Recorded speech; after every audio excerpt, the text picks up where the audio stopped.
So, morphology. Remember morphology? We were talking, when we talked about morphology, about the fact that a word like unlockable is ambiguous.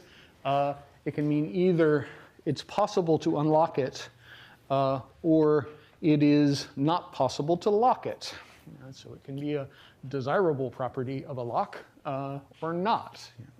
And we talked, I think, about the fact that at least I want to pronounce it a little differently depending on which of those things I say. So the door is unlockable means it can be unlocked. But the door is broken, it's unlockable means it cannot be locked. I have this desire to put an extra sort of oomph on an extra little demi-stress beat on if I mean the thing on the right. Yeah? Yeah? And what we said when we were talking about this was we can account for this kind of ambiguity in the following way. We'll say some things which are clearly true. First, able combines with verbs to make adjectives. There are a bunch of verbs that you can make into adjectives this way. So you can take a verb like sing or a verb like understand and get adjectives like singable or understandable, right?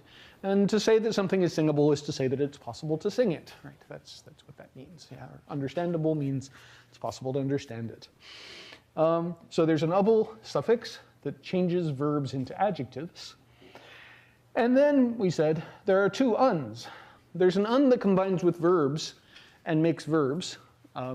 That's an un that means something like undo the effects of, or change something so that it is no longer in the state that it would have been if the verb had applied to it, or something like that. So untie means take something and do things to it such that it is no longer in the state that it is standardly in after you have tied it. Or to put that a little more briefly, take something that was tied and make it so it is not tied. Right? That's what untie means.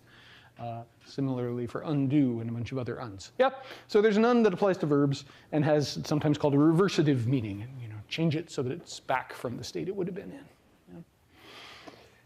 And then there's another un. Let us call it un number two. Un number two combines with adjectives and makes adjectives that mean more or less not adjective. Yeah, so unkind or unfamiliar, or unfortunate. Yeah. These all mean not the adjective, whatever it is. Yeah. And so what we said was, oh, hey, Raquel. Okay, so I have a horrible thought. And oh, no. That when you were saying, like, put something so that it's no longer tied, I would argue that not only are we saying, like, make it so it's no longer tied, but, like, leave it in a similar state than it was at the beginning, like, chronologically, because you can, like, chop a shoelace in, like, lots of little pieces and it's no longer tied. Ah. So we would call it untied in that situation. Oh, that's a nice point. Yeah. So if I take, let's see, if I untie a shoelace, first of all, it has to start off tied. Is that right? So if I have a shoelace which is not tied, I can't untie it. Yeah. But if it's tied, and then I take scissors and I cut it into many small pieces, have I untied it? No, surely not, right? When Alexander cut the Gordian knot, he wasn't untying the knot, right? He was being more direct than that. Good point. So you have to put it, so what you just said, I like the way you just said it. You have to put it back in the state that it was in before it was tied. Is that the way to say it? Going back and tied. Yeah, yeah. So, yeah, that's a nice point. Undo. Right. I mean, because what we said, we talked about this in class, that there are, there are lots of things that it's hard to do this un. This un is kind of picky about what it can combine with. So the un that attaches to adjectives can attach lots of adjectives, but like you can't. If I take some shoes, I can't unwash shoes or unwash socks. That doesn't mean take the socks and make them dirty again, right? You can imagine that it would, but that's not what it means. And maybe that's related to your observation. Yeah, it's interesting to think about. Yeah. Joseph, did you have a? Yeah, I was gonna, based on what Raquel said. Yeah. Does the final, after you un something, does it have to be able to be redone? So if I untie a shoelace by cutting it up. Yeah. Now, it can't be tied again? Well, let's see. if you undo an operation on a computer, does it have to be possible to do the operation again? I don't know, maybe. Yeah, there is a redo, isn't there? Yeah. Yeah, I wonder. Maybe that is what it means. Maybe it means, yeah, and this is, as you say, this is related to Raquel's point. You know, you have to put it in a state such that the verb could apply to it again. Maybe, maybe. Yeah, so there's a lot, you know. What I actually did on the slide was just to say, number one combines with verbs to make verbs. And then my mental notes to myself say, you know, vamp something about what it means. You guys are doing some sophisticated thinking about what it means. It's a little complicated figuring out what it means, yeah, as you can see. Nice point. Still, what I've said on the slide, apart from the vamping, I think is true. There's an able that changes verbs into adjectives, and there are two uns, one that combines with verbs, and another that combines with adjectives. Does that sound right so far? And what all of this means is the ambiguity of unlockable, we get to attribute it to basically the fact that there are two uns. So you could have attached the un before you attached the able, or you could have attached the un after you attached the able, because the able is going to change a verb into an adjective, and un can combine with either a verb or an adjective. So that was the way we were talking. So the idea was you can start by attaching un number one to lock, giving you, you know, this new verb unlock, which is related to the meaning of lock in mysterious and complicated ways that we've now been talking about. And then you can attach able to that and give you an adjective, unlockable. And I drew trees like this before and said, yeah, these trees are kind of a representation of the order in which you did things. That's all they're for, right, is to say. You started by putting together those two things at the bottom of the tree, the verb and that prefix, and you created a verb. That's what that prefix does. It takes verbs and returns verbs. Yeah. And then that verb gets to attach the second thing you do. That verb attaches to the suffix. And now the suffix changes that verb into an adjective. Or you can do things in the other order, right? You can attach able to lock, giving you an adjective, and you can take un number two and attach un number two to that adjective, giving you a new adjective, meaning not lockable. Yeah. And so unlockable is ambiguous. Yeah. And the ambiguity, we said, comes from the fact that, well, there are two uns, which is something we can observe. You know, there's an un that goes on verbs, an un that goes on adjectives, and there's an able that changes verbs to adjectives, right? Yes. And that means that there's an un that can go before the able, and there's an un that can go after the able, and so we get this ambiguity, and the ambiguity is what we would expect it to be. Yeah? This is all review. Having said all this, I guess what we expect is that you could have two uns. I didn't put this on the slide anywhere. That it would be possible to say it is unlockable, which I think is true, actually. This door is broken. It is unlockable. That would mean it cannot be unlocked. I think that's true. Yeah. Go ask some people whose minds have not been contaminated by linguistics. Go harass your roommates or whoever. You'll make yourself popular that way. And if you are going to try to learn from me how to make yourself popular, then boy, are you in the wrong class. Okay, is this all clear?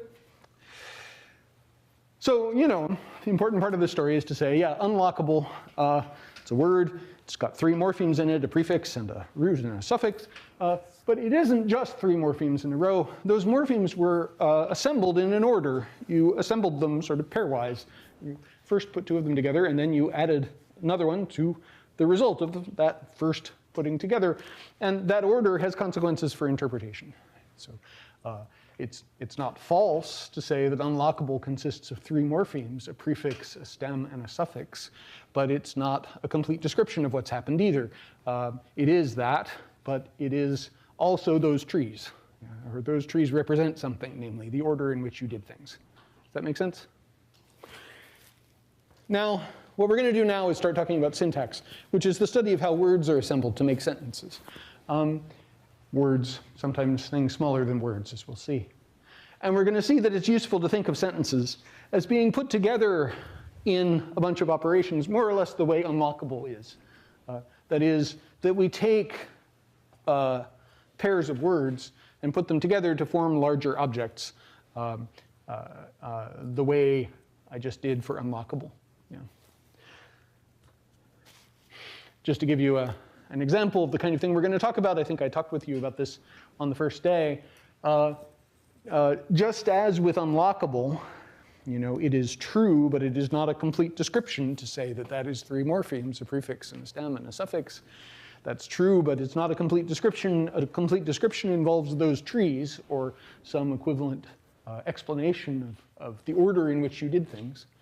Similarly, these 2 sentences, John walked up the stairs and Mary looked up the reference, it's true, but it is not a complete description to say that those are 2 sentences that consist of a noun, a verb, a preposition, a determiner, and a noun.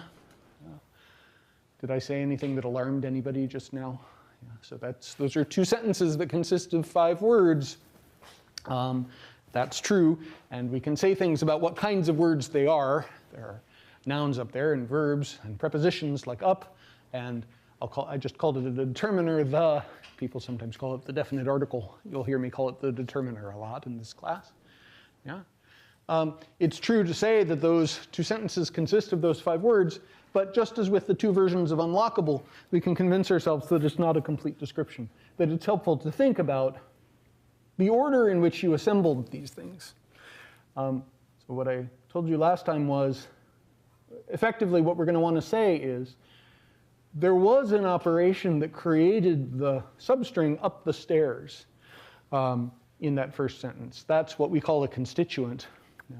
And there is no similar operation creating a substring up the reference in the second one. And again, this is review, but it's review from the first day. What I convinced you, I think, I hope, I tried, was that there are various syntactic phenomena, various things you get to do with sentences that treat up the stairs as a single object that syntax gets to manipulate in various ways. We're going to be talking about that, about what that means exactly. And the same syntactic operations don't get to treat up the reference as a single thing. So, we said, it's possible to ask questions like, up which stairs did John walk? It's a fairly stuffy question. It's a strange way to ask the question, but you can say it. As opposed to, up which reference did Mary look? Which is gibberish. Yeah, so we're going to draw a distinction. This is maybe the first time that I've shown you a case where syntacticians have to care passionately about the difference between one sentence which is complete gibberish and another sentence which is not great. Yeah, there's a fair amount of great syntax that's built on those kinds of distinctions. Or similarly, if I say John walked up the stairs and you're surprised for some reason, you can say up the stairs. That's not a weird thing for you to say. Whereas if I say Mary looked up the reference and you're surprised, no matter how surprised you are, you're not going to say up the reference. That's a weird response. Yeah. So point is, just as with unlockable, yeah, it's 3 morphemes, prefix, stem, suffix. But having said that, we haven't said everything. We have to know which parts of unlockable are single parts. Is it unattached to lockable, or is it unlock with able attached to it? And those are different adjectives with different meanings. Similarly here, it's not enough to say, yeah, we've got these 5 words of these types. We've got to know which of these things go together, which things are parts, single parts. And there is a part up the stairs, what we call a constituent, that various kinds of syntactic phenomena care about. Like the syntactic phenomenon, can I repeat this if I'm astonished? Yeah, that's a test, kind of test for this property of constituenthood. Yeah. So there's more to a sentence than its parts. We got to know, in what order did you put those parts together? Just like with unlockable. Yeah? Make sense? Okay. So we're going to do syntax. We want a theory that's going to divide sentences into 3 kinds. There are, on the one hand, sentences that you've heard a zillion times before, like we're going to class. And on the other hand, sentences that you have possibly never heard anyone say, but that are fine. So if I say, my anteater is hula dancing, you may never in your life have heard anyone say that. Maybe you have. Some of you may have had more exciting lives than I have. Yeah. But it's an okay sentence. As opposed to we're class going to, which I've given a star there. Recall that the star is what syntacticians give to things that are bad. Yeah, so syntacticians are the opposite of normal people. When we see things we don't like, we give them a gold star. Usually it's not gold, it's black. I guess that makes a little more sense. Yeah. This three-way distinction is worth kind of highlighting, because if I had only given you the first sentence and the second sentence, we're going to class and we're class going to. Yeah, the first sentence is good and the second and the last sentence is bad.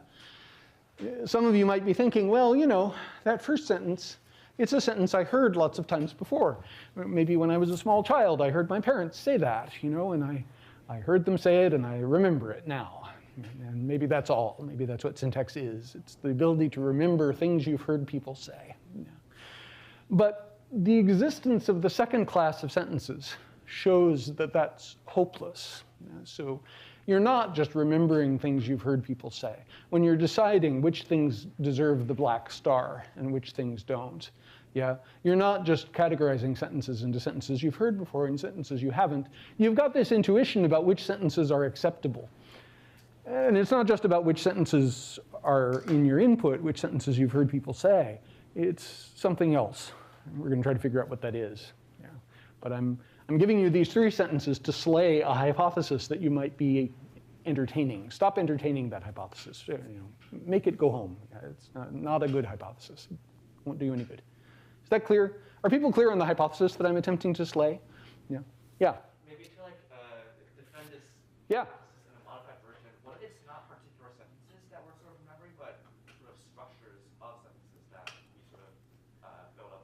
Yeah, so if we pursued that that's much more sophisticated than the hypothesis I was trying to slay, right? So this is day one of syntax, yeah, so no, you're raising a good point. What if all you're doing is remembering chunks of sentences? So maybe you've never heard anybody say my anteater is hula dancing, but maybe you've heard people say anteater. Maybe you've heard people say my anteater. Maybe not, yeah, but at least you've heard people say my noun, right? And you've heard people say, you know, anteater. And is hula dancing? Well, yeah, maybe you've heard somebody say something like that, right? So maybe there are subparts of this that you could be acquiring that way. We're going to have to pursue that hypothesis long enough to find out exactly what it says, right? Because what I just said, which wasn't really the hypothesis, it was an attempt to represent it, we're going to have to figure out how to rule out we're class going to, right? Because you probably have heard people say we're and class, and you've heard people say going to, right? So as in, where are you going to?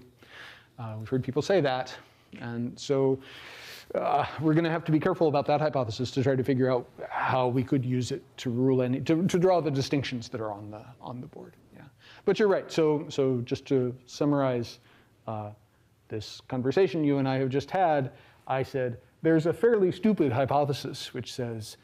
And I'm raising it partly because it's been seriously entertained in the literature before, which says all you're doing is remembering things people have said, and that's what distinguishes grammatical sentences from uninterpretable sentences.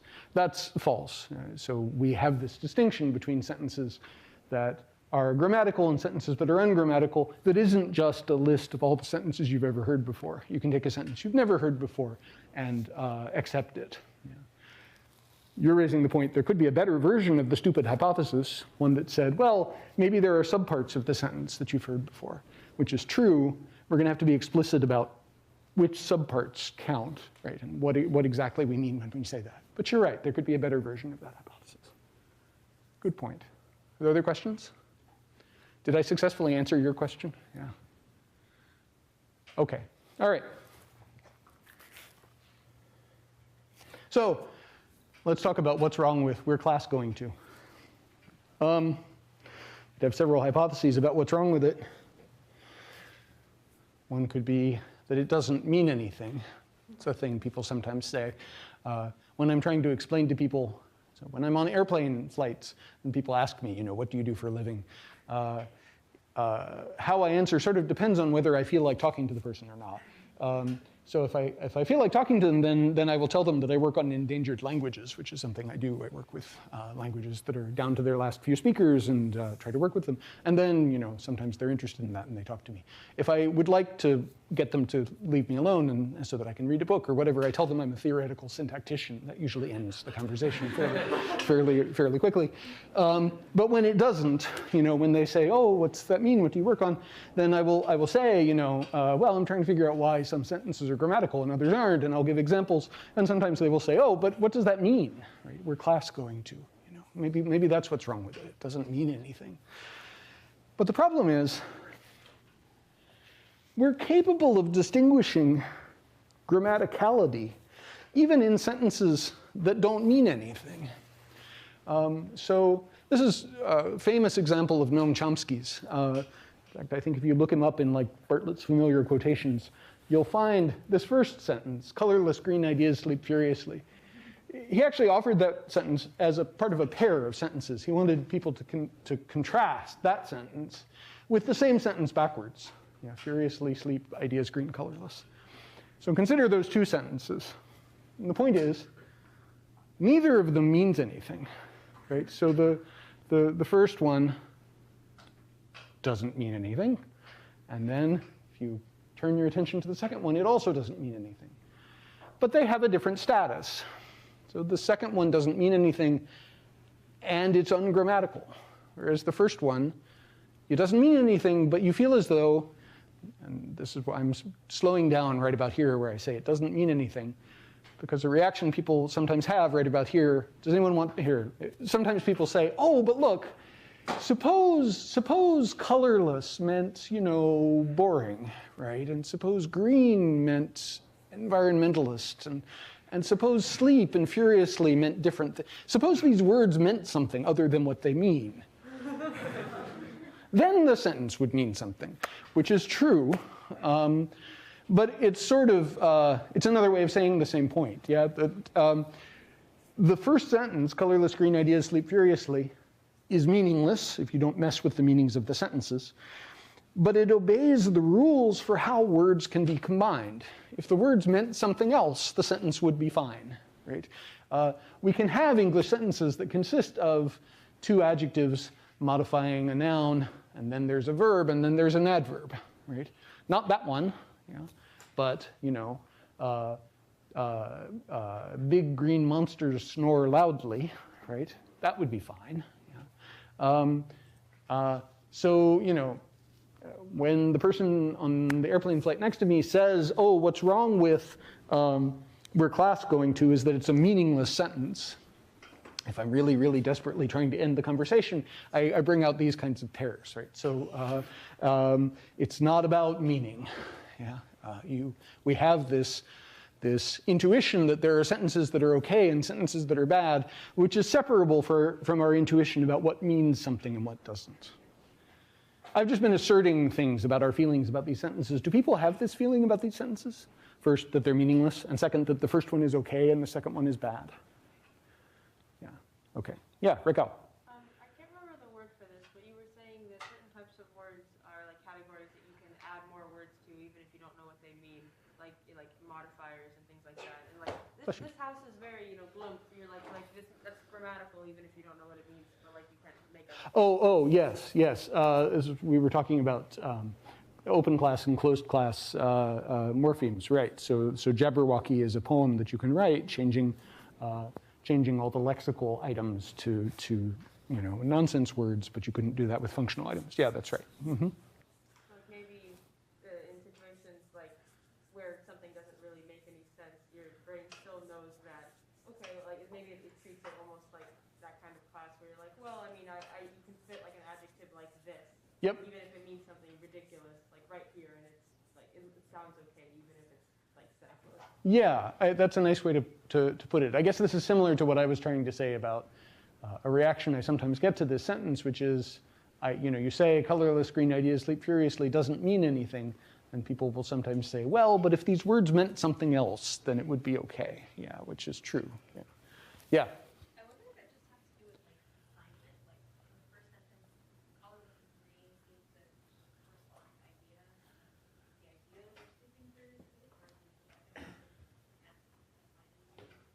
Yeah, I think I may not have heard all of that, but the idea was the first sentence, it's clear what colorless and green are trying to do. They're both trying to modify ideas. Is that right? And it's clear what furiously is trying to do. It's an adverb, and it's trying to modify sleep. When I say it's meaningless, what I mean is you can't sleep furiously, right? And things can't be both colorless and green. And if they could, well, ideas couldn't have those things. They're abstract, right? That's the sense in which this is a meaningless sentence. I think you're raising the point, which is a good point. Yeah, it's meaningless, but the words in it are fitting together the way they should. The adjectives are going where adjectives go. They go before the noun. That's what they're supposed to do, right? And in the second sentence, they're not doing that. Is that related to the point that you're making? Yeah. Yeah? So that's the intuition that we have, that it's possible to have feelings about sentences of the form, well, I don't know what this is supposed to mean, but the parts are all in the right place. Yeah? We are in the syntax part of this class. It's all about parts being in the right places. Yeah? We will eventually do the semantics part, which is about meaning. But the point is that it's possible to study these things independently of each other. So not completely independently. So, you know, when I was showing you unlockable, we were really doing was morphology, but we were also talking about meaning. We were interested in the fact that that word had two different meanings. We talked about the fact that it meant different things. So we get to use semantics as kind of a probe into what's happening in morphology. We'll do things like that in syntax. Yeah. But our feelings about whether sentences are grammatical or not, or acceptable or not, are separable from our feelings about what they mean. That's the point, if anything. Yep. Okay. Reverse. There are sentences that are ungrammatical, but that are meaningless but grammatical, like colorless green ideas sleep furiously. On the flip side, there are sentences that are meaningful but ungrammatical. There's sentences where it's very clear what they should mean, but you just can't say it that way. Yeah. Here's a quadruple of examples that's meant to show you that. You know, so you can say, I put the sweater on. You can say, I put on the sweater. You can say, I put it on. You cannot say, I put on it. Yeah? The meaning is not the problem here. It's clear what I put on it would mean. Yeah? But there are facts about how English pronouns work and how English particles work that mean that you don't get to say that. Right? It's not a meaning thing. It's something about syntax. Right? It's something about how these parts get to combine. And we want to try to understand that. Okay? So the only point of these few slides has been it's possible to study syntax independently of meaning, where by independently I just mean the facts of syntax don't just reduce to facts about meaning. They also don't just reduce to facts about what you've heard before. Yeah?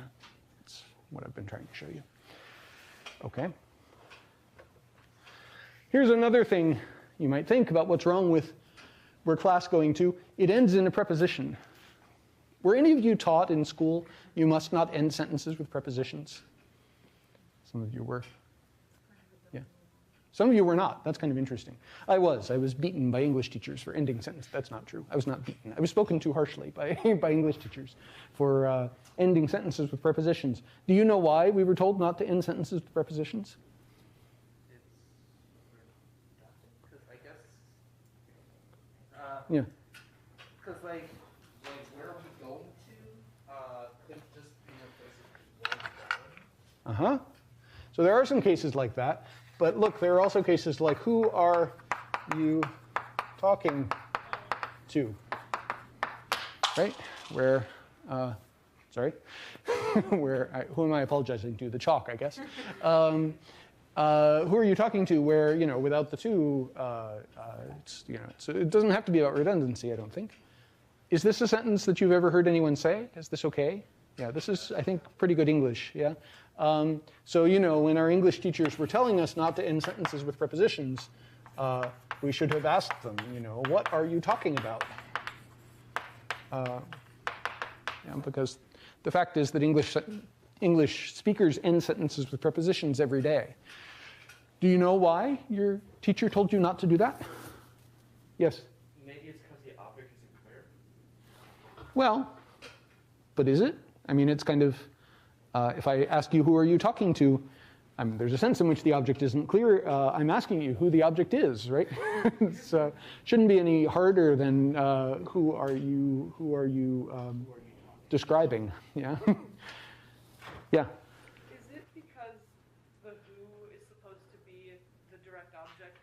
you are talking to this person, so but to whom are you talking? So yeah, what your English teacher wanted you to say was, to whom are you talking?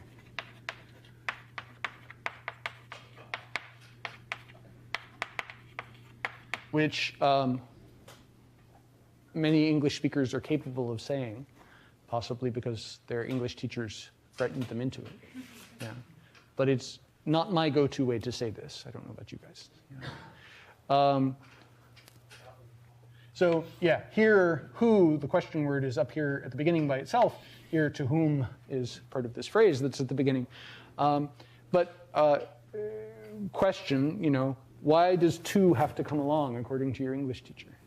Yes? Is this another example of because that's how it's done in Latin? Yes. How they were taught? Yes, yes. Your English teacher told you to do that because Latin, actually, among many other languages, doesn't allow you to do this. You have to do this. Yeah. English is quite rare in being able to do this. Most of the languages of the world can't.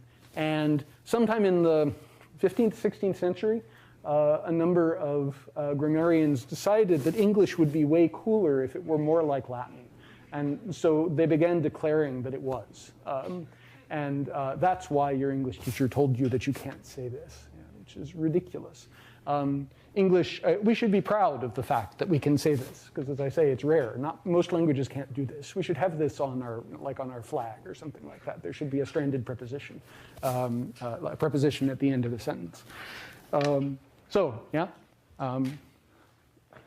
reason English has to be like Latin, or like I say, a zillion other languages. Most of the languages of Europe, French or German or Italian or whatever, you can't leave prepositions at the ends of sentences.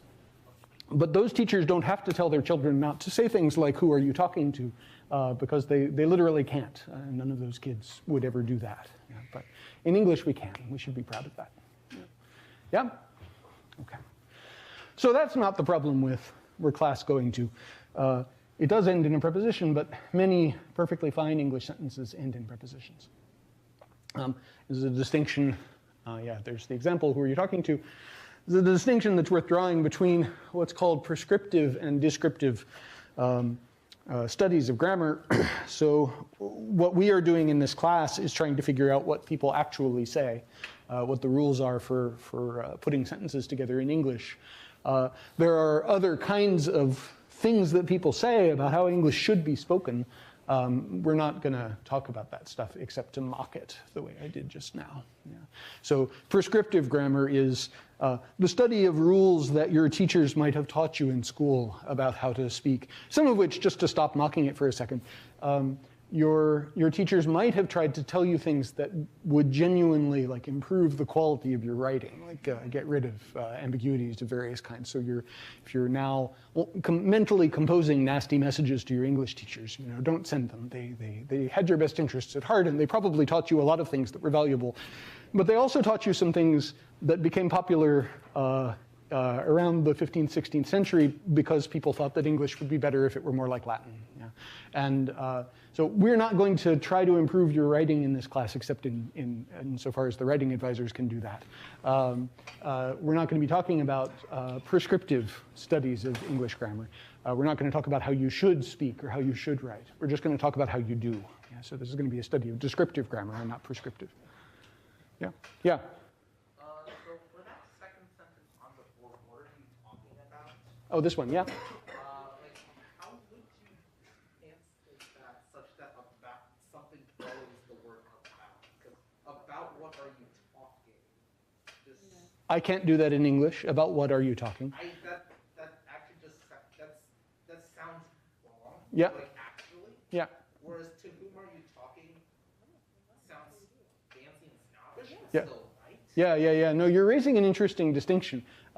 So in many languages, most languages, including Latin, you have to say about what are you talking, and you have to say to whom are you talking. So these are languages in which you never leave a preposition at the end of a sentence. You always bring it along with the question word to the beginning of the sentence. But you're raising a really interesting point. In English, there's this distinction between the examples where leaving a preposition behind is, what you prefer, who are you talking to, but you can kind of say to whom are you talking. And others where, about what are you talking, Do other people have this intuition? That about what are you talking is worse than to whom are you talking? I have that feeling too, I think. There are other examples. There are examples that are really quite bad. And other examples which get better. So things like we left despite her warnings. Yeah. And then consider two kinds of questions you could ask about that. What did you leave despite?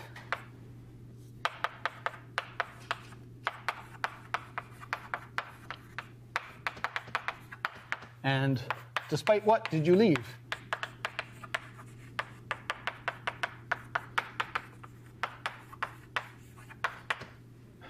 Is either of those acceptable at all? What did you leave despite? And despite what did you leave? Who prefers what did you leave despite?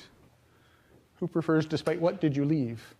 Who would do anything to avoid saying either of these things? Yeah. Yeah. So here's another example of, one sentence that's quite bad and another sentence that's, only bad-ish. Yeah. You might want to try to understand what's going on. Yeah. So there's a fruitful area of research here. Like, okay, English is happy to leave prepositions at the ends of sentences, but in which cases is it happy to do the Latin thing? And in some cases, it's happier than others. It's interesting to try to study. Okay.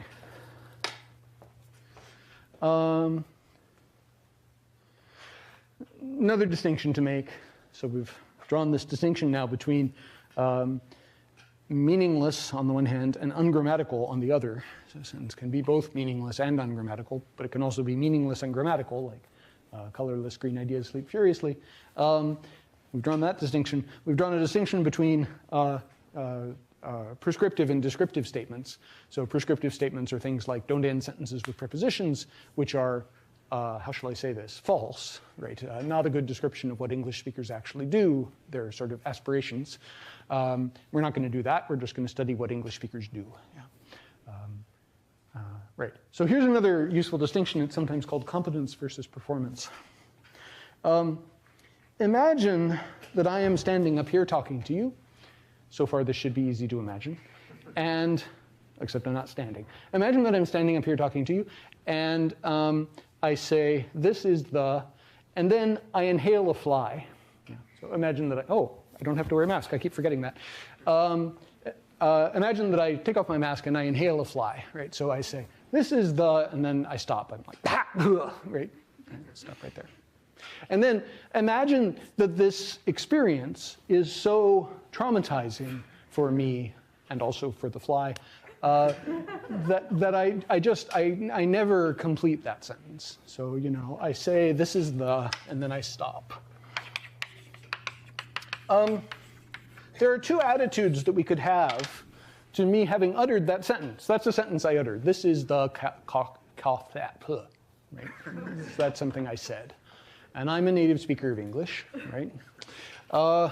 So there are two kinds of things we could say. One would be to say, well, we're developing a theory of all of the kinds of sentences that native English speakers can say. And that was one. This is the cough, hack, splutter. Yeah? And so we want a theory that allows that to be a sentence of English. That's one kind of thing we could say.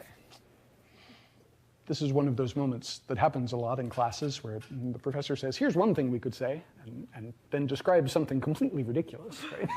So you could do that. Yeah? But here's another thing we could say. We could say, no, look, if we're developing a theory of all of the things that native English speakers can say, native speakers of any language at all, but we're going to start with English, what we want is not a theory that covers this is the, cough, hack, splutter. That's not going to be one of the sentences we're going to try to get. We're going to try to get sentences like, this is the answer, or whatever, right? That's going to be a sentence, whatever it is I meant to say, yeah? And then there are going to be other things, flies, sudden heart attacks, and then other kinds of things that are maybe less clear to think what to say about them. Flies, sure, sudden heart attacks, yeah. What about if I forget what I was going to say in the middle of a sentence? I know that's hard to imagine, but imagine that I did something like that, right? I'm in the middle of a sentence and I'm talking and then I just forget where I was going, and where was I going with that? Who knows? Yeah, that could happen.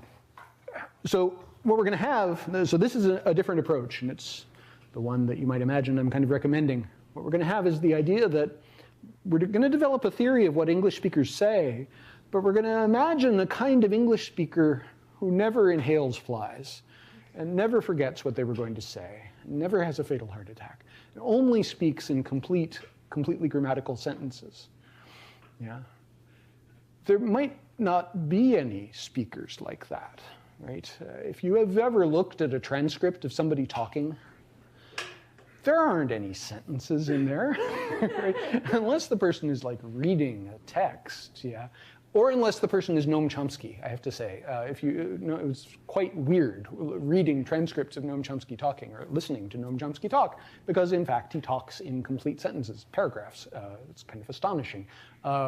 Normally, if you look at a transcript of somebody talking, speaking of Noam Chomsky, I've often heard him say this, you know, journalists know that the best way to make someone look like a complete idiot is to quote them accurately, you know, just to write down exactly what they said. Because they'll say and they'll stop, and they'll pause, and they'll change what they said, and they'll inhale flies, you know, things will happen, such that their sentences are not, you know, fully grammatical sentences.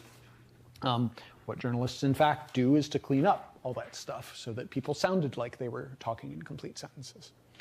So we're going to develop a theory of what English speakers say, but it's going to be a theory that's sort of divorced from reality to a certain extent. We're going to imagine what people would be like if there were no distractions and no flies and no sudden homicides, right? No falling asleep in the middle of your sentences, right? All of that stuff. So the distinction here is competence versus performance. We're sort of imagining a speaker who's kind of like a frictionless plane, right? You know, that there are various kinds of complications and there's no air resistance or whatever else. Various kinds of complications don't arise. So we're going to be talking about speakers' competence, what they would do if there were no distractions and no problems. There's also performance. That's the study of what people actually do. Yeah, and we want to study that, sure, but we're going to develop a theory of competence on the theory that it'll be simpler, yeah, in the hope that by abstracting away from various kinds of complications, we'll get a clearer picture of what's going on. Does that make sense? That's how we're going to do syntax. Skip that one.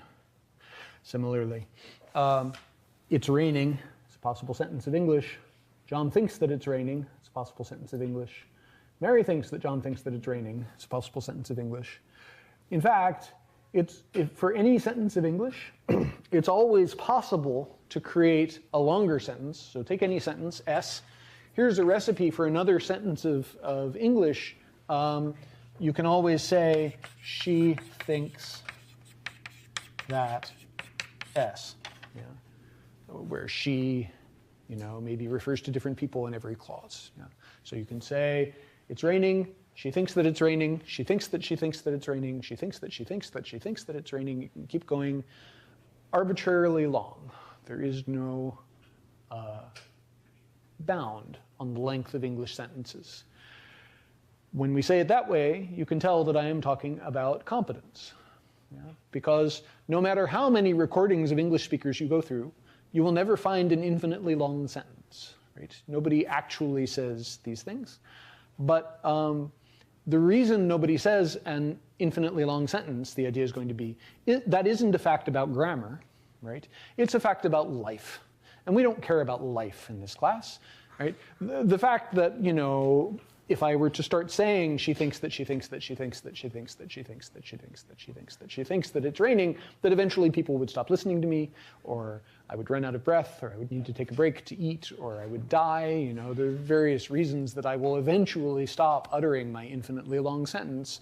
But we're not going to have a grammar that says, you know, we're not going to try to find out what's the longest sentence anybody ever uttered, and try to get that fact to be a fact that we want our grammar of English, our theory of the possible sentences of English. We're not going to try to predict that, right?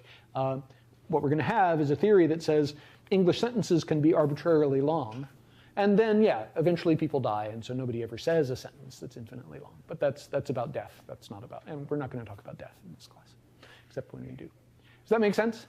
Yeah. Right, so that's another move we're going to make.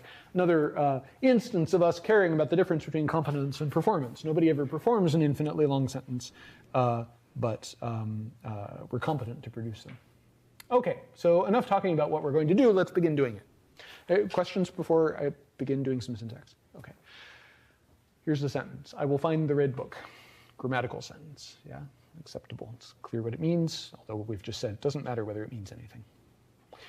I said early on, we're going to want to have a way of saying which parts of this sentence were put together as units, sort of like with unlockable. You know, we wanted to be able to say unlockable is ambiguous because it can consist of a unit unlock to which you've added double, or a unit lockable to which you've added un. That's what that ambiguity comes from.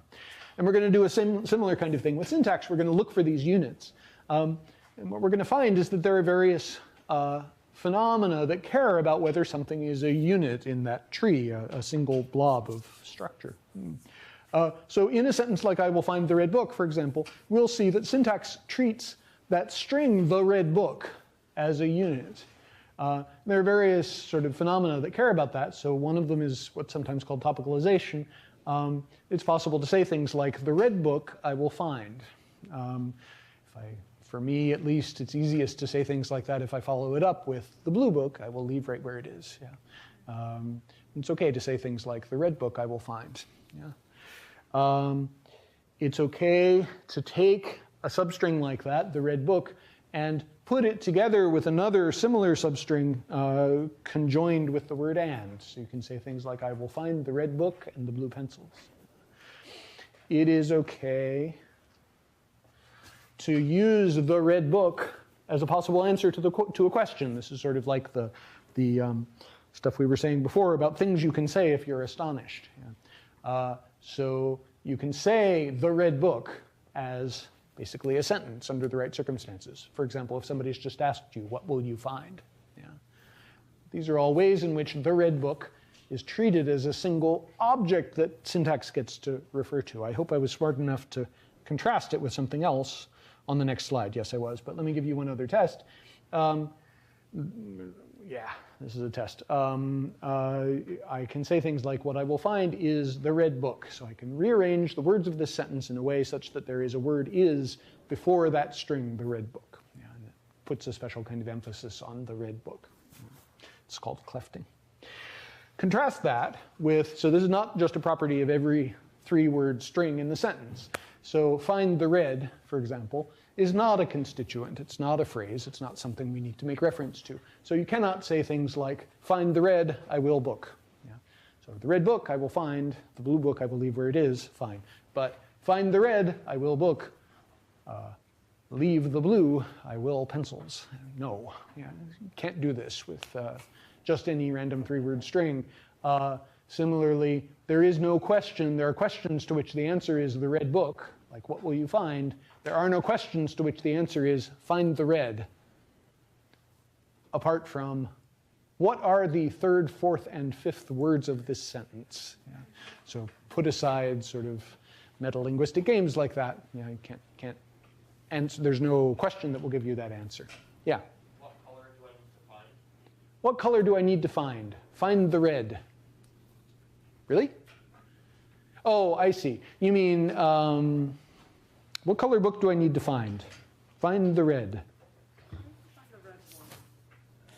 Find the red. I want to say find the red one. Yes. Is there a faster way to convince you of that? Or similarly, if I switch to my other way of eliciting sort of fragments of sentences, if I tell you I will find the red book and you're amazed, you can say the red book.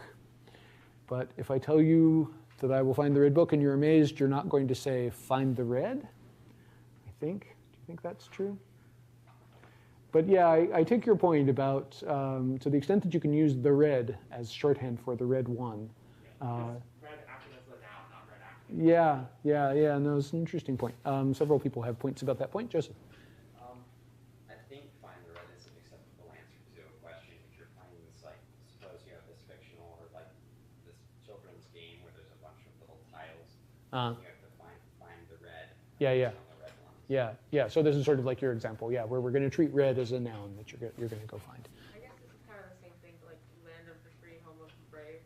Oh, yeah. So we have some cases where we have things that you certainly should be adjectives that either we're getting to use them as nouns or we're getting to modify nouns that you can't hear, however we want to talk about that. Yeah, good point.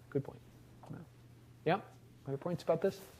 So all this slide is meant to convince you of is that the red book and find the red don't have the same status. The red book, we want it to be a substring that has certain privileges, can be used for these various types of phenomena, as opposed to find the red, which can't do those things with. So it isn't just these are phenomena that pick out 3-word substrings.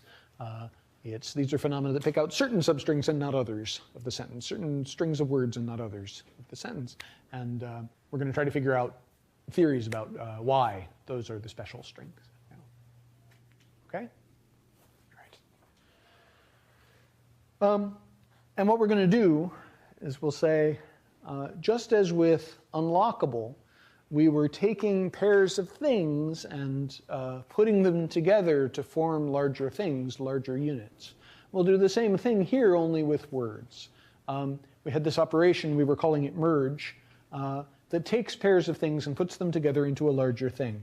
And similarly here, what we're going to do to create a sentence like I will find the red book, we'll start with just the end of it, find the red book, is we're going to take pairs of things like red and book and put them together. And then we'll take that unit that we've created by putting together red and book, and we'll put that together with this word the. And then we'll take that thing that we've created by putting together the red book, and we'll add find. Yeah. So just as with unlockable, we were taking pairs of things and putting them together in pairs, sort of to create these larger and larger structures. We're going to do the same thing to create sentences out of words. This way of talking about it has the virtue of giving us a vocabulary for talking about those kinds of observations we were making on the last 2 slides. So when we say the red book is a unit that various things get to apply to, things like what I called topicalization, where you take a chunk of the sentence and put it at the beginning, and it has some kind of emphasis. Because this is syntax and not semantics, we won't worry too much about what it means. We say that's something you can do to the string the red book, but not, for example, to find the red. This tree gives us a way of talking about that. There is a unit that we created in the course of putting things together in pairs that is just the red book. It's the unit that I've circled there. But there is no unit that we've created as we've been putting these pairs together that consists just of find the red. Yeah. Do people see that in this tree? So there's a node in the tree, if you want. It's the one that I circled in red. That consists just of the words the red book. Yeah. But there is no thing that I could circle that would consist just of the words find the red. Yeah. There are other things I could circle. I could have circled the largest thing, but that corresponds to find the red book. Yeah. Or I could have circled a thing that consists just of red and book. It would just be red book. Yeah. But there's nothing that's just find the red. Yeah. And that's what we're going to relate to all those observations we made on those 2 slides. Yeah. Okay. So, yeah. Said this now a couple of times. This is meant to remind you of stuff we were doing when we were doing morphology. When we were doing morphology, we were using this operation, we called it merge, that assembled pairs of things and created new things. When we were doing morphology, we were then saying, when you put these 2 things together, you have a new thing, and we're giving that thing a label whose properties are determined by the things that you put together. So when you put together number 1 and lock, it's part of the specification of number 1 that when you combine it with a verb, what you get is a verb, right? So the tree on the left there, Lock is labeled as a verb, and unlock is also labeled as a verb. People see that? Yeah. And then when you combine that verb unlock with able, it's a property of able that it merges with verbs, and the thing that you create as a result is an adjective, and so the whole thing is unlockable. Yeah, this is what we were doing with labels before. We're going to want to do something similar for syntax. We're going to want to label the parts of these trees. Yeah. What kinds of labels are we going to use? Well, look, I just gave you all these diagnostics to try to convince you that when you say things like, I will find the red book should be a unit, right? Phenomena like topicalization should get to make reference to it. So we have to decide what to label that. Notice, there are a bunch of things that have all of those properties. So if I said, I will find red books, well, you'd be able to topicalize red books. Yeah, so I will find red books. Red books I will find. Yeah, I will find red books, and you're amazed. Red books? Yeah. Similarly, I will find those red books about linguistics. Yeah, those red books about linguistics, that's a unit of a similar kind. Yeah. You can say, those red books about linguistics I will find. Yeah, so that's a unit we want to be able to make reference to. I will find books, similarly. Books I will find, right? Or I will find books. Books, you're amazed, yeah? So books by itself is apparently a unit of the same kind, yeah? So apparently the important part of that, the thing that all of those have in common is that they contain a noun. So we're going to name that phrase after the fact that it contains a noun. So when we put together red and book, what we get has properties that are determined by the fact that it contains a noun. Yeah? If there were no noun, it wouldn't have those properties. Similarly with the red book, right? The things that can go in that slot, the things that can go after find, that we just saw on the last slide, there are various kinds of things. They can be larger or smaller. What they all contain is a noun. So we're going to name that thing after those kinds of units after the fact that they contain a noun. We'll give it the label noun. Okay? Kind of like when we added un to lock and got unlock, we said, oh yeah, this is also a verb. It acts like a verb in every other way. Right? You can use it as a verb. I unlocked the door. You can add things to it that can be added to verbs, like able. Yeah? So similarly here, when we're trying to decide what kinds of things can go in this slot, the slot that's right after find, the thing that they all have in common is that they contain nouns. So we're going to name them after the fact that they contain nouns. We'll call them all sort of extended nouns. Yeah? Similarly, there is another unit in I will find the red book. Not just the red book, which we said is this sort of extended noun. There's also another phrase, find the red book, yeah? Which is also a unit, and it was the unit that we were sort of constructing in the slides when I was showing you trees for how to construct find the red book. And it passes these tests for unithood, constituency. You can say, find the red book, I will. Not only if you are Yoda, but also if you say something like, I said that I would find the red book, and find the red book, I will. Yeah, these are more or less okay sentences of English. Or if I say I will find the red book and you are amazed, you can say, find the red book? No one has ever found the red book. Yeah, it's been lost for centuries. Yeah. And various other things that are on this slide. Yeah? So find the red book is also a constituent, also a unit that we're going to want syntax to be able to make reference to. And just as we said, the red book, the important part of the red book is the noun. That's the thing that determines that that phrase is okay in that place. Yeah, there are various phrases that you can put in that place, and they all have nouns in them. Similarly, all the things you can put in this place have verbs in them. Yeah? So they don't have to have anything else. You can say things like, I will leave, right? And then leave has all the properties we just ran through. I said I would leave, and leave I will. Yeah? So leave is a unit of the same kind as find the red book. Or I will leave, and you're amazed. You can say leave. Yeah? So leave is a unit of the same kind as find the red book. So the important part for this part is the verb. You know? The part that determines that that's the kind of phrase that can go in that position. And so when we're putting together find with the red book, we said the red book is kind of an extended noun. It's a large unit whose special property is that it contains a noun. Find the red book, we're going to give that the label verb. Having a verb is the important part for that.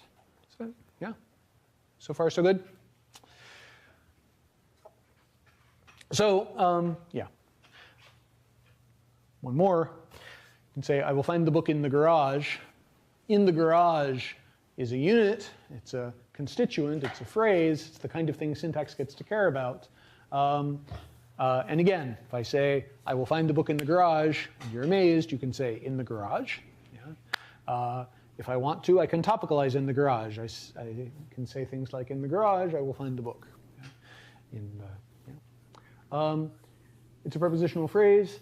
The kinds of things that can go in a prepositional phrase include prepositions and noun phrases, right? The garage is another noun phrase.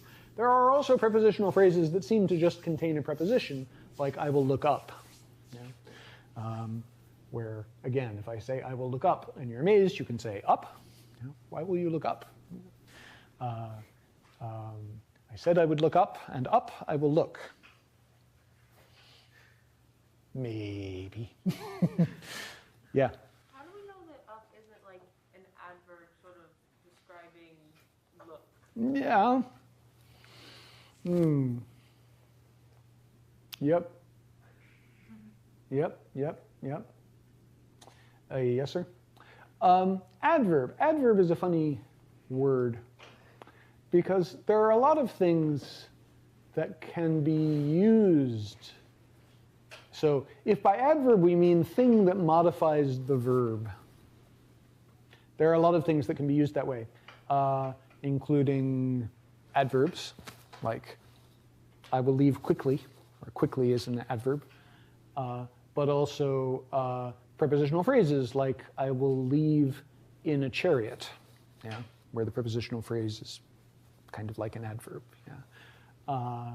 Or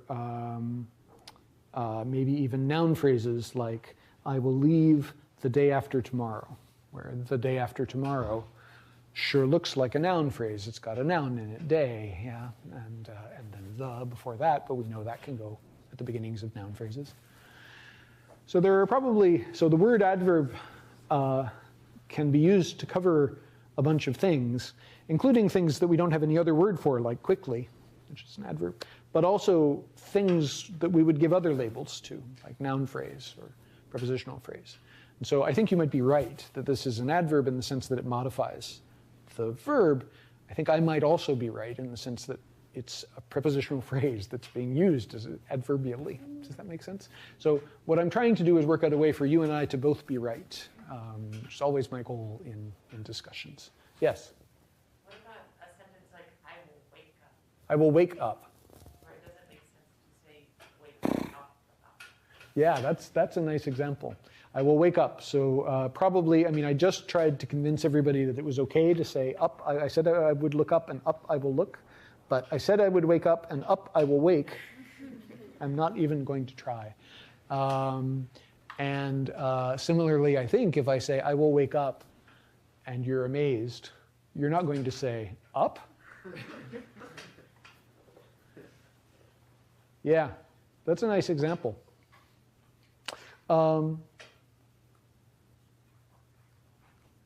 There are a bunch of things that look sort of like prepositions that combine in an interesting way with verbs in English and a lot of other Germanic languages. And wake up is one of those. And this is actually the kind of example that I was exploiting in the first slides I was showing you about syntax, even the ones on the first day. You know, that you can say, so wake up, you can say I will wake up. You can also say, I will wake up the cat. It's unwise, but it's grammatical, yeah. But I think up the cats is not a prepositional phrase, right? Notice, for example, That if I say, I will wake up the cats, and you're astonished, as you might well be, you can't say, up the cats. You know? And I said I would wake up the cats, and up the cats I will wake. This is no good. Yeah. Yes? I think that's more because up kind of combines with the verb. Like you can say I will wake up, but you can't say I will wake down. Yeah. So I think we don't want to think of up the cats as a unit. We want to think of wake up as a unit, right? That has the cats as an object, yeah? So this is the point you were making, and I think that you are also making, that there's something special about that interaction. Yeah? Isn't that a sort of interesting pair? Are you up for lunch or are you down for lunch? They Oh. mean sort of the same thing. And so we're learning, this is why I'm glad I'm not a physicist, yes. So, you know, I work in a domain in which up and down can be the same thing, yeah. And, if I were a physicist, then, you know, if NASA were to hire me, the spacecraft would have all kinds of problems, yeah. That's a nice example. Relatedly, I will wake up the cats is okay. You can also say, I will wake the cats up, yeah. Which is different from, I will walk up the stairs, right? Cannot say, I will walk the stairs up, I think, yeah? And relatedly, I sort of exploited this in an earlier slide, you can say, I will wake him up. I will wake them up. But I will walk them up. No good. In fact, it's sort of the other way around, I think, right? I will walk them up. What are you going to do with those stairs? I'm going to walk them up. No. You have to say, I will walk up them. Yeah? You cannot say, I will wake up them. Yeah? You have to say, I will wake them up. Yeah?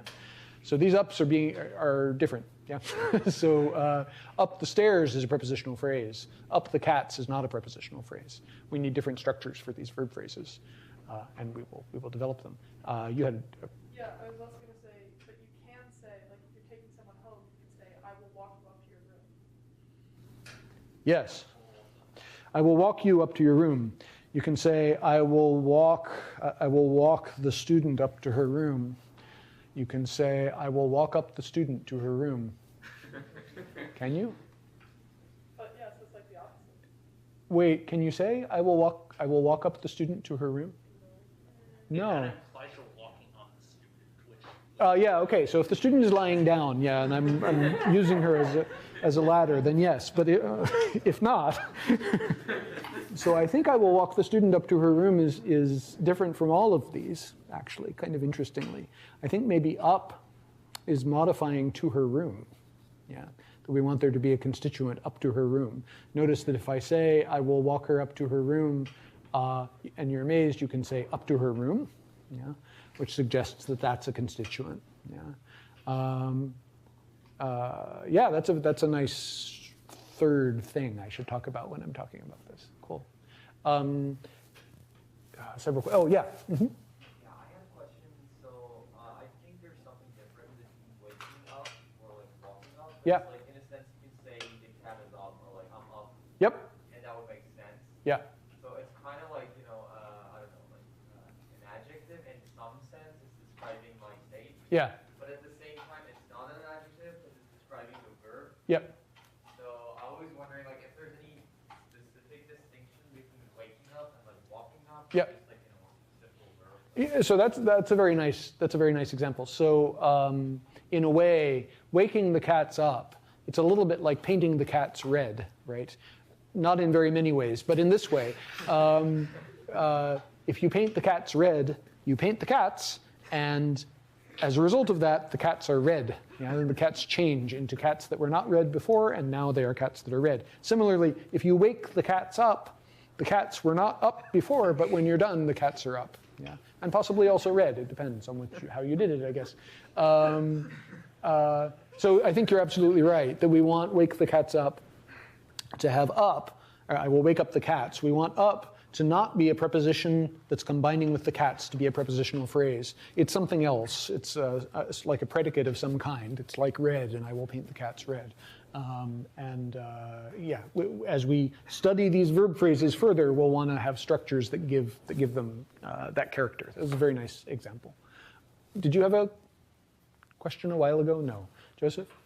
I think that does fit, but you can also wake the cats. Yes, you can wake the cats. You can also paint the cats. You shouldn't, but you can. Yeah, yeah. Did you have a question? Yeah. So with the example of like walking her up to her room, Mm-hmm. I think you could just say like, I will walk her up. Yes. Right? Yep. I think you said that like the up is modifying to her room, but I don't think that. Doesn't have to, does it?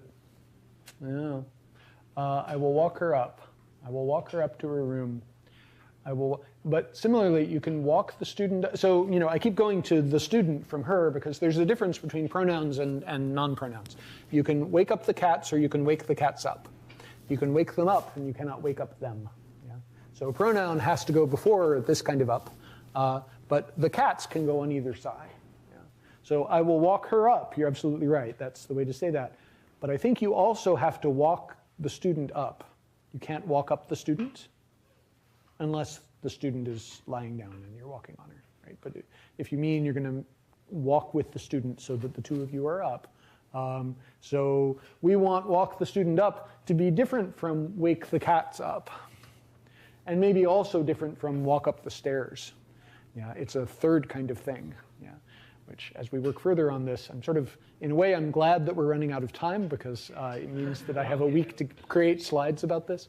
But we're going to want different structures for this. You guys are making excellent points about this, right? So we're developing probes into the structure of the inside of the verb phrase that mean that we're going to need at least 3 different kinds of structures for a sequence that looks like, you know, verb, verb them up, or verb up them. We need. So we've got now 3 kinds of examples to talk about. There's wake them up. There's walk her up. And there's walk up them, as in I walked up the stairs. Right? And that seems to be 3 different things that we need 3 different structures for. But for walk up them, we want up and them to combine to be a prepositional phrase. But for these other 2, we want something else. And we're going to want to circle around and try to find out what that other thing is. Yeah. Am I getting at your point? You're absolutely right. Yeah. So we need a way of covering that. There, lots of people had hands. Does anybody else? Yeah. I was gonna suggest something else, even though you can't say. Could you say actually walk? Even though you can't say like walk the stairs up to your room. Could you potentially say like climb the ladder up to your room? Yeah, that's because you can climb a ladder, right? So you can climb a ladder, and you can go up to your room. That's the one where I think we want up, possibly to modify to your room, or maybe not. Maybe this was your point. Maybe we want up and to your room to be separate adverbs, right? But just like you can walk up to your room, you can climb a ladder up to your room. The ladder isn't, yeah. And similarly, to the extent that you can say he's walking the stairs, which I think you can sort of say, it means he's on the stairs walking. I think that's sort of what you're doing there. I hate to do it, but I want to ruthlessly squelch everything else you guys want to say, because I have a triumphant slide that I want to show you. And then maybe we can unsquelch you and come back. Here's the idea, just so it's clearer for everybody. For the easy case, the one that I want to refocus your attention on, I will find the book in the garage. What we want to do is construct a structure for this that's sensitive to all of the tests for structure that we've been developing. And it's going to involve putting things together via pairwise merge, right? And creating labels for the things that we create via pairwise merge that are typically labels that come from one of the 2 things that we've merged. So when we merge the book or the garage, we're going to create something we're going to give the label noun to. Or when we merge in together with the garage, we're going to create what I've been calling a prepositional phrase, something that will give the label P to, saying this has the properties that it has because it contains a preposition in. Similarly, we'll combine find with the book, and we'll combine find the book with in the garage, and we'll end up with a structure like that. Yeah. Is anybody shocked by this slide? You are, yes. What did you want to do? You're gesturing. You want to combine things in a different way? So actually, you may be right. No, here's a better way to say, we may both be right. Yeah. So this is an example where this way of merging things creates a well-formed structure. Notice that if I say, I will find the book in the garage, it's okay. I said I would find the book in the garage, and in the garage, I will find the book, right? That's a unit that topicalization gets to make reference to. That's a property of this tree. So our tests get to tease this out. Now I'm regretting us being almost out of time because there are many things to say. What we're going to see next is that when we construct syntactic trees for strings of words, it's often the case that we get ambiguities like the unlockable ambiguity, places where there's more than one way to combine things. And I think you may be looking at this slide and thinking, no, but there's another way to combine these words. And you're absolutely right, there is. And what we'll do is develop tests that allow us to see which way we've combined words in different ways. And we'll find cases like unlockable, where depending on in what order you combine things, you get different meanings. And our tests will combine with that. Yep. All right, thanks everybody. We will do this again on Tuesday.